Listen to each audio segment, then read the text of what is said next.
So ain't this a bitch? Yeah. Ain't this a bitch? America's heroes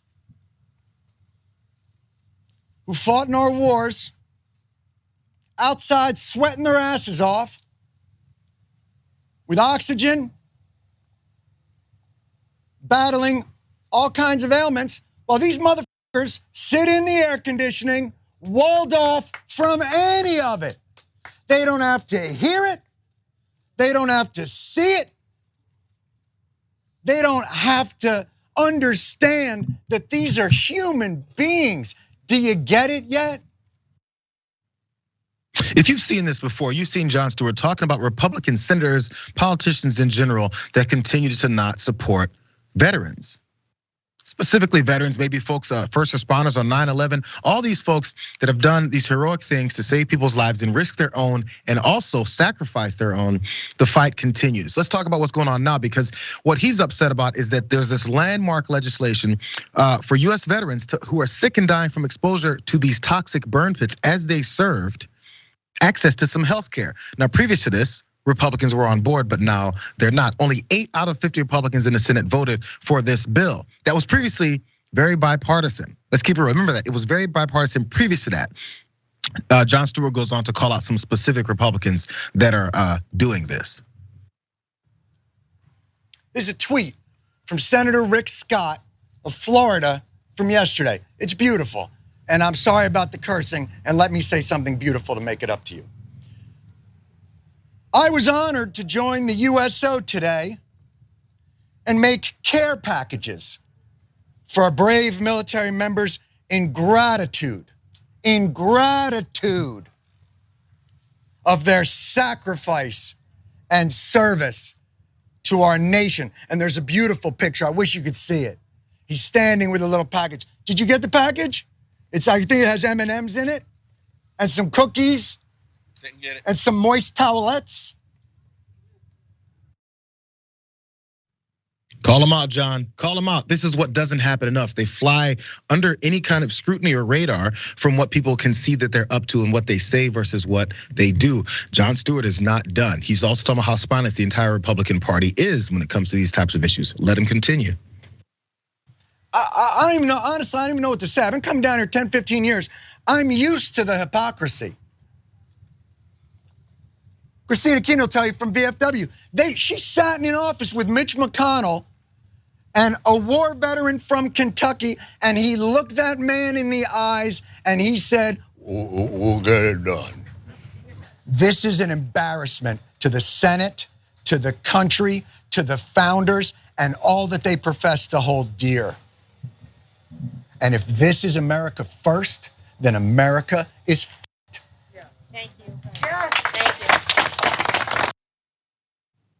you. Pretty clear words, and I don't think there's much disputing it. Let's get to more because there's more heartbreaking details. It goes further. You guys thought it was bad enough here. It's further because dozens of service member families traveled to DC for this particular event, not to protest it, because they were expecting for it to pass and they were ready to celebrate. Because it passed the Senate just last month. Weird how that happens. The family of the man who the bill was named after is also devastated. I'll have some details from that. Because in March, the bill was renamed after the late Sergeant Heath Robinson, who died in May of 2020 from a rare cancer caused by breathing in toxic fumes from burn pits while serving in Iraq in the Ohio National Guard. He was only 39 years old.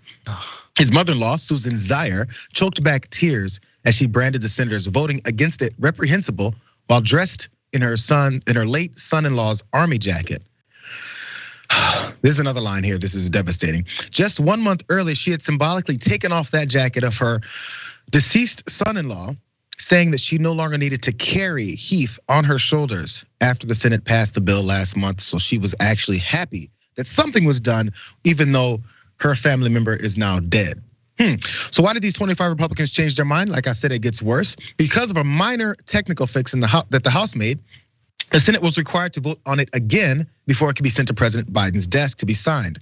But between 1 month and the next, dozens of Republican senators decided that they no longer supported expanding healthcare and disability access to US service members and decided to change their vote. Just because they're a-holes? Ridiculous. Is that the reason why? No, the vote took place after news broke that Democrats had reached an agreement on a separate bill that would allow them to pass without Republican votes a $430 billion climate and drugs bill that contained many of President Joe Biden's priorities. Now, at that point, many of these Republicans who had initially voted in favor of this bill declined to do so again. This is not the only bill they're doing this with, though, Rick.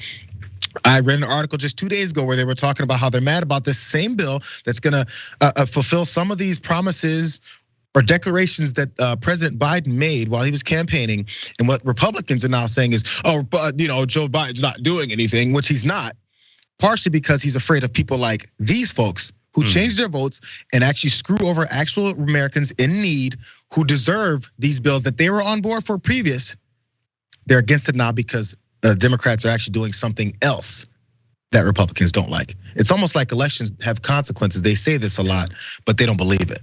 So there's a few different points. The first is, I come from a military family where both of my grandfathers served in World War II. Unfortunately, they're no longer with us, but we would talk about this stuff a lot.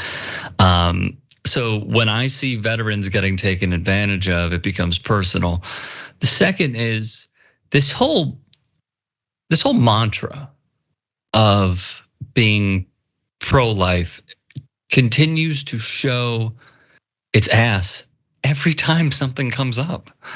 Like, you can't call yourself pro-life if you don't support the veterans who risk their lives, come back needing healthcare, and then trying to repeal the ACA, trying to cut benefits the VA offers. You can't call yourself pro-life if these people are dying specifically from burn pits, or if they have some sort of need when they return.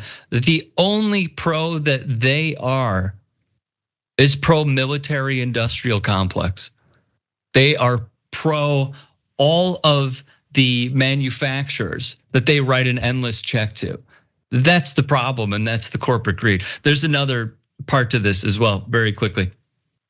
And that is, George Carlin put it best when he said, they care that you are born. They want you to have they want forced birth on this country, but then they don't care after you're born. But wait until you're 18, then they care. But then, to add on to this, what we saw recently, when you're done with that and they have used your body to promote and profit off of the military industrial complex, they don't give a flying 4-letter word about you. I mean, if you look in 2015, Mitch McConnell filibustered $21 billion in funds to expand vet benefits. Donald Trump was going to cut tons of benefits. And they keep saying they are pro-military, they're pro-soldier. That's a lie. They're pro-life. That's a lie. They're pro-police, except if it's the Capitol Police, except if it's a police officer who might be against something that they believe in. The hypocrisy is endless.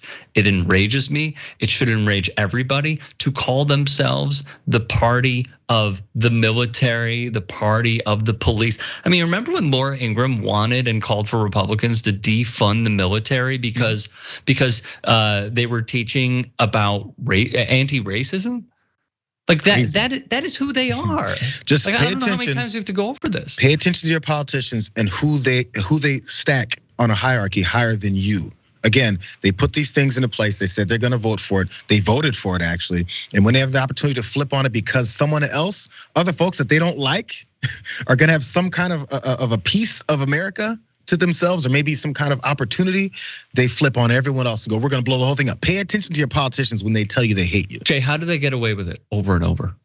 Well, over and over. What they've connected is their identity to their racism to these folks that support them. So no matter what else happens, the most important thing, the driver, is the bigotry. It doesn't, not necessarily racism. It's always bigotry in some form. Either you hate gay people, you hate minorities, you hate someone to the extent where you can say, I'm on board with them because of the hate.